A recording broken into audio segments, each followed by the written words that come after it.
In a crowded and bustling city, there was a young girl named Zara. Zara was different from everyone else around her. She wasn't just poor, she was desperately poor.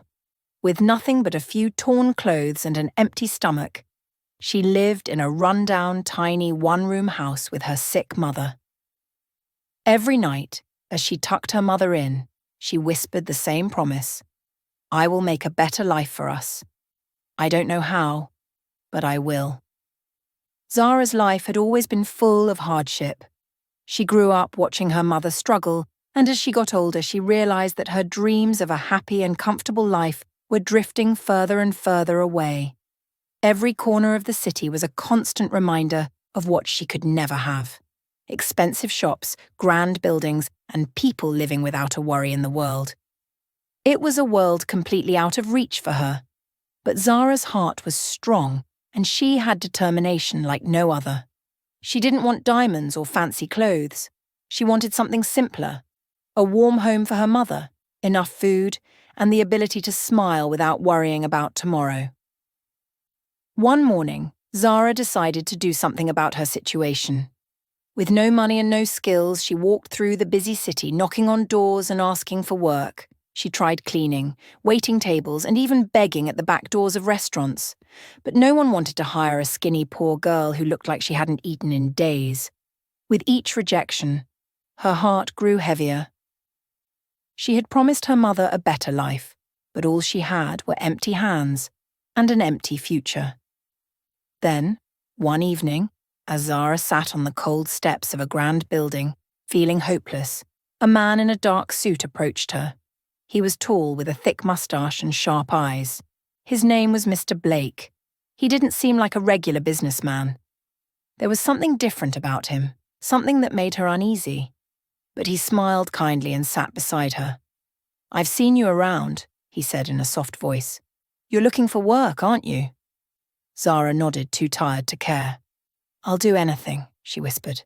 "I just want to earn enough to help my mother." Mr. Blake's smile widened. "I have an opportunity for you. It's not exactly a normal job, but it pays well. You'll be delivering things for me. No questions asked. Are you interested?" Zara hesitated. A part of her knew this was dangerous, but the thought of her mother's weak face and her promise made her agree. "I'll do it," she said firmly.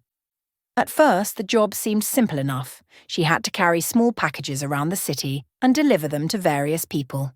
The pay was good, and Zara finally bought good food and medicine for her mother. She told herself it was just for a short time, but the truth was, she didn't know what was inside the packages and she didn't ask. Soon the packages became larger, the people she met became scarier, and Zara realized she was working for one of the biggest crime bosses in the city, Mr. Blake. As time passed, Zara became more involved in Mr. Blake's work. She started handling money, making deals, and meeting people who operated in the shadows of the city. She was smart, quick, and had a fierce will that surprised everyone. Even Mr. Blake began to see that she wasn't just some desperate girl. She was ambitious. One day, when Zara was delivering a package, she noticed a group of men watching her. She tried to walk faster, but they caught up. One of them grabbed her arm and pulled her into a dark alley. "Tell your boss we're tired of playing games," the man growled. "This city isn't his anymore, it's ours." Before Zara could respond, she felt something cold and sharp press against her neck. For a moment, she thought she was going to die. But then, a strange calm washed over her. With a quick twist, she kicked the man in the knee and grabbed the knife from his hand. Without thinking, she slashed at the nearest man and shouted, "Back off!"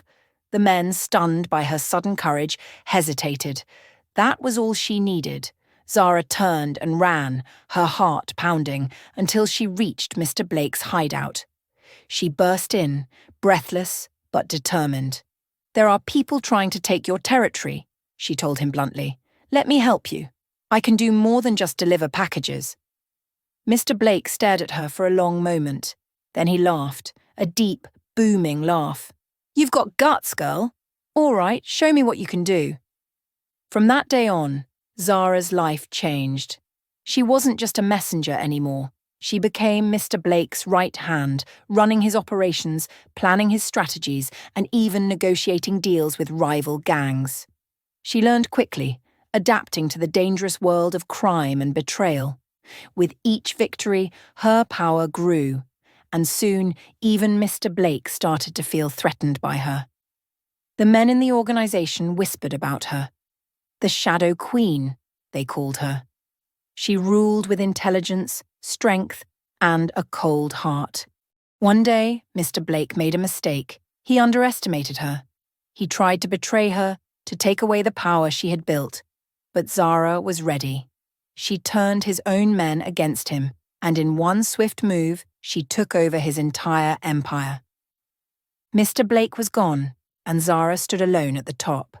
From a poor girl on the streets, she had become the most powerful and feared person in the city.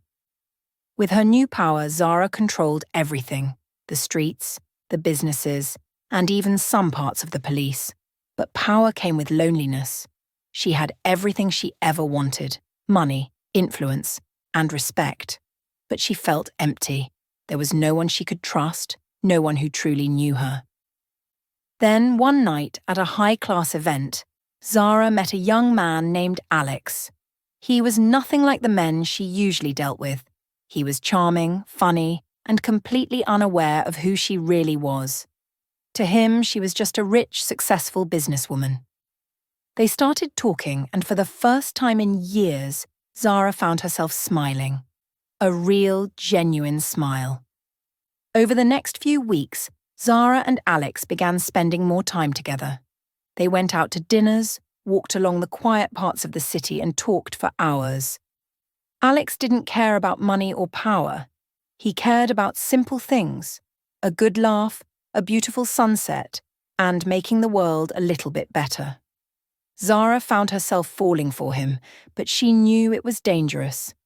If Alex ever found out who she truly was, he would hate her.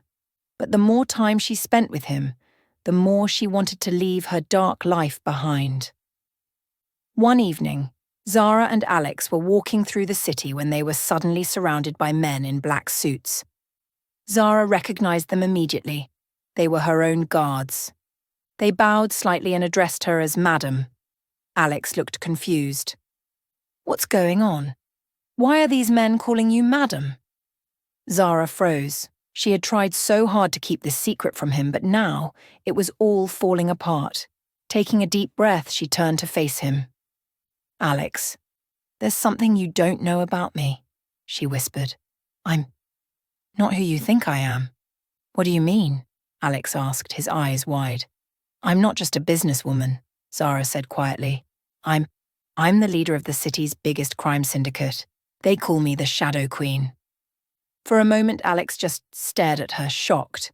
Then he laughed, a loud, almost hysterical laugh. "You're joking, right? This is some kind of prank?" Zara shook her head. "No, it's true. I've done terrible things, Alex. I've hurt people. I've lied, cheated, and stolen. I wanted to protect my mother, but I became a monster." Alex was silent for a long time. Finally, he sighed and looked at her with sad eyes. "I don't know what to say. I thought I knew you." "You do know me," Zara insisted. "The girl who laughs with you, who cares about you, that's me. I'm not just the Shadow Queen. I'm still the girl who wanted a better life." Alex looked at her for a long time. Then, to her surprise, he stepped forward and took her hand. "Then prove it," he said softly. "Leave all this behind. Come with me. Start fresh." Zara felt tears sting her eyes. She had never cried in front of anyone, not even when she took over the city. But now, standing in front of Alex, she felt something break inside her. I can't," she whispered. "Yes, you can," Alex insisted. "You have the power to change your life. Just walk away. Leave the empire, the power, the crime. You've fought so hard, but it's time to fight for yourself." And so, the very next day, Zara did the unthinkable. She left her empire behind. She handed control to a trusted ally, packed her bags, and walked away with Alex. They moved to a small village far from the city, a place where no one knew who she was. Zara changed her name, bought a small house, and started a simple cafe with Alex. For the first time in her life, she was truly happy. She had no guards, no enemies, and no fear. She was just free. One day, a few years later, a man walked into their cafe. He looked around, then stared at Zara with wide eyes.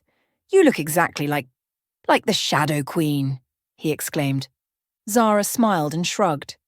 "I've heard that before," she said lightly. The man laughed. "Impossible. The Shadow Queen was a legend. They say she ruled the entire city and then just disappeared." Zara winked at Alex, who grinned back. "Legends are just stories," she said. "Now, would you like some coffee?" And just like that, the girl who once ruled the city ended her story, not with fear, not with power, but with laughter and love.